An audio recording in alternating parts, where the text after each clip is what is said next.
అది కూడా దేవుడు ఆపరేషన్ లేకుండా స్వస్థించాడు. ఎన్నో చెప్పుకుంటే వెళ్తే పరిశుద్ధ ప్రార్థనా మందిరములో పరిశుద్ధాత్ముడి కార్యాలు ఎన్నో సఫలపరుస్తున్నాడు. ఆయనకి ఎంతో మనం రుణపడి ఉన్న ఏమి ఇవ్వగలమండి? ఆయనకి ఏమి ఇచ్చినా ఎంత రుణం తీరుతుంది? మనం మోకరిచ్చినా రుణం తీరుతుందా? ఎంత డబ్బు ఖర్చు పెట్టినా రుణం తీరుతుందా?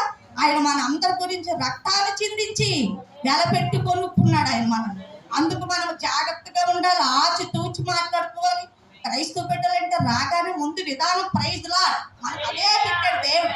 ఫస్ట్ ప్రైజ్ లార్డ్ చెప్పుకోవాలి, అంతకన్నా ఏం లేదు.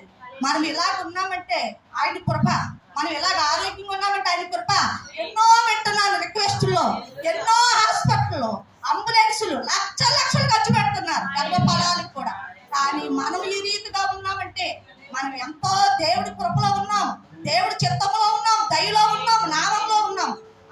అమ్మగారికి అభిషేకము మన అందరి మీదకి అభిషేకం ఇచ్చి కార్యాలు సఫలపరుస్తున్న ఈ పరిశుద్ధ ప్రార్థనా మందిరాన్ని దేవుడు లేవనెత్తబడును గాక, ఆరాధన విడుదలవును గాక, తండ్రి బహిరంగ సభలు పెట్టబడును గాక.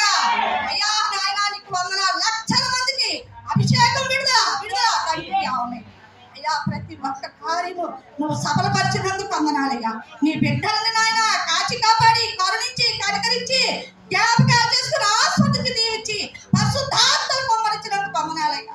నువ్వు ఇచ్చిన కాపుదలను మేము ఏమేమి గలవు నాయన తండ్రి. వందనాలు.